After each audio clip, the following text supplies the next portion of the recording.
What's up, Doc? I'm Morgan Hickman, and this is World's Strongest Reviews. And today, we're going after a big movie. Size big. Godzilla. Shin Godzilla, to be exact. That is the most recent Godzilla movie out of Japan. There was another Godzilla movie released in the U.S. How many years ago was that? I believe it was 2014. But this came out in 2016.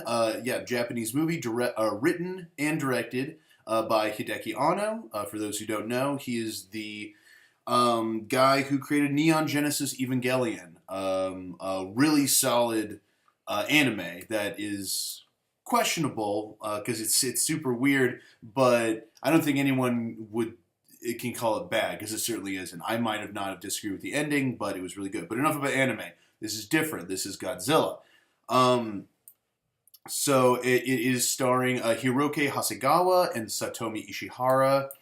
I doubt anyone watching this is really going to know who those people are, but that doesn't matter. You don't need big names to run this movie because it's all about the monster. It's all about Godzilla, and just to start out with that, if you can bring up a movie poster, look it up because the graphic design of Godzilla is incredible. He's got these like little, beady little fucking eyes and all these like little teeth, like this like horrible. I mean, he looks way more like mutated in this movie, and that plays into it later.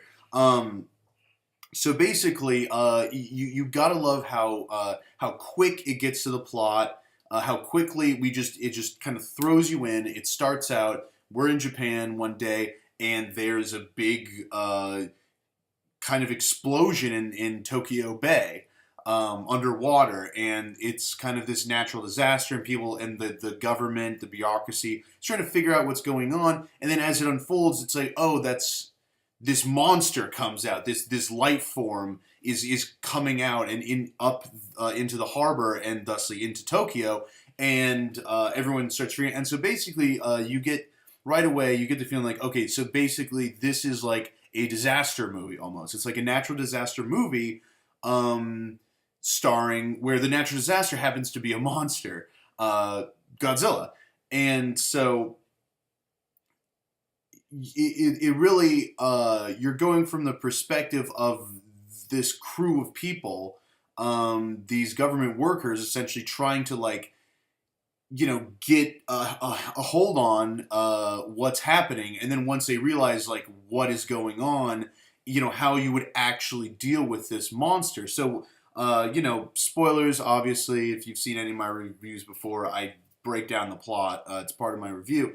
And so the monster that comes out of the water is this like horrible, really ugly looking kind of like proto Godzilla thing with like just legs and like no arms. So it just like scoots on its belly like through the city, just wrecking and destroying everything, and then like gushing like blood out of it's got these gills, these like big pulsating gills, and it's this very kind of like mushy looking, just like crazy fucking monster. And as it goes on, they're trying to figure out what the fuck this thing is. They're trying to evacuate the city, and as the movie goes on, it then like kind of evolves. It goes back in the water because to essentially like cool off. And so as they're like going through this thing, figuring what it could be, it comes back out and it evolves and essentially like stands up on his hind legs and like grows arms, and it becomes, and you because at first you're like, oh, is this the thing that Godzilla's gonna fight? It's gonna be like messing the city up, and then Godzilla. No, it is Godzilla. This horrifying thing is Godzilla. It is pre-evolved Godzilla essentially, not its final form.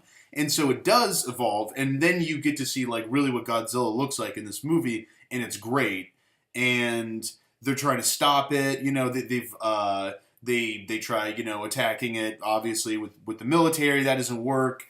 It's just not being affected. They finally like hit it with like major like missiles from American fighter jets, because now it's like it's what would happen if a monster came up? The world, it would be a pretty big deal. So the world's getting involved, and essentially Big Brother America shows up and starts fucking shit up. And so they hit Godzilla and they finally kind of wound it, and then it like fires off the beam. And because really it's like it's this like not really like living thing as it kind of just moves around and just kind of like, it's never really got this purpose. It doesn't feel like a real animal. It's just this monolithic just kind of like organism.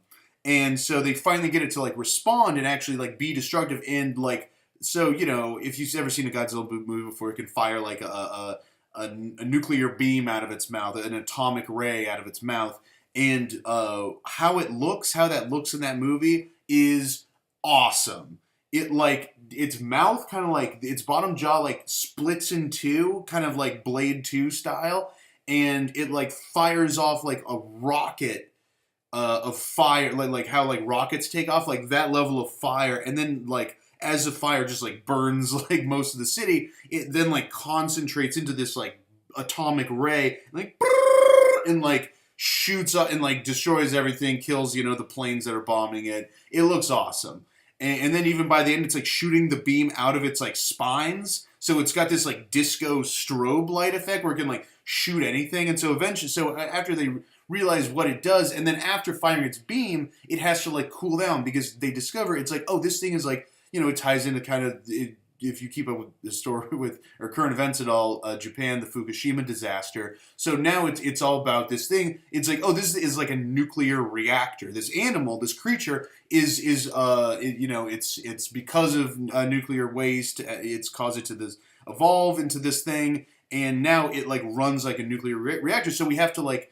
So it essentially has to cool itself off before like getting back up to speed again. And so they've got these like little windows to react after Godzilla does things. And that really makes it cool. It sets up, the action really well, and like the rules of how we have to defeat this thing. And then they get a timeline from America who's basically like, hey, so this thing is like really hard to beat and we're going to nuke Tokyo, we're gonna, and that's bringing back a lot of feelings for them because they're the only country that's ever been nuked, and and like we can't be nuked again. Oh my god, we can't let them destroy Tokyo again, and and so it's a race against the clock to beat Godzilla before America nukes Tokyo or Godzilla destroys Tokyo. So it's really great. You've got this really high intensity factor, and eventually these group of essentially, and it's really cool because you get to see,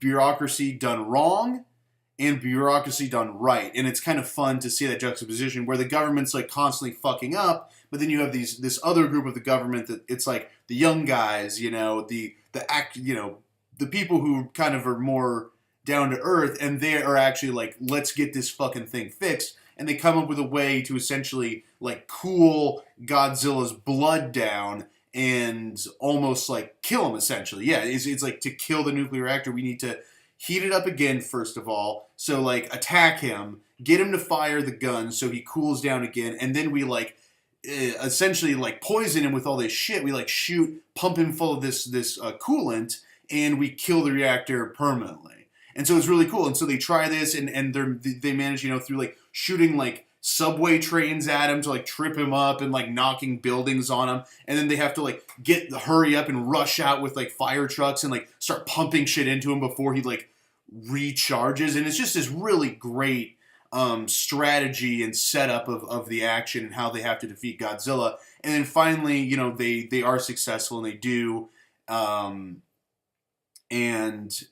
it just feels really good. And there's not a lot of extra bells and whistles. It's like, we got the problem fixed, we got it, and then it just kind of ends, and the last shot is like fantastic. It kind of makes the whole movie, because so then they're like, wow, like this fucking thing, and they're because Godzilla's like, it's been frozen, and because they beat it just in the middle of Tokyo, just this kind of like frozen, stony. It's become all, it's like lost all color, and it's all cooled off, and but then it like, as they're kind of talking about, the way the world will be, and kind of summing up the film, it goes up Godzilla's tail, and then at the end of the tail, it started mutating, and like there's like living things like that have been like frozen as they mutate, like humanoid things, like these like creatures coming off of the tail, like it was still evolving and still mutating, and like they killed it right before, as it was having another reaction,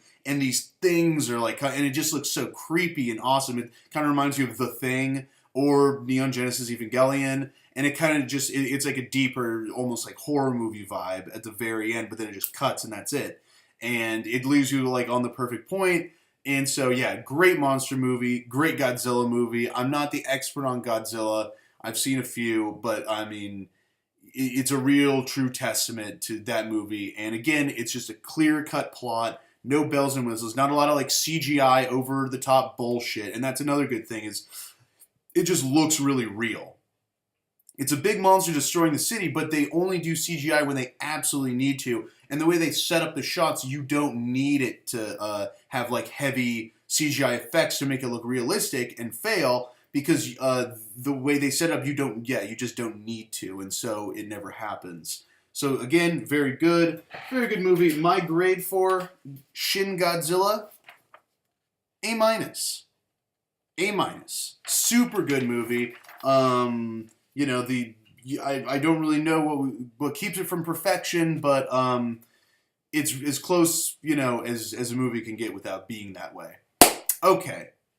It was awesome being back, talking movies again.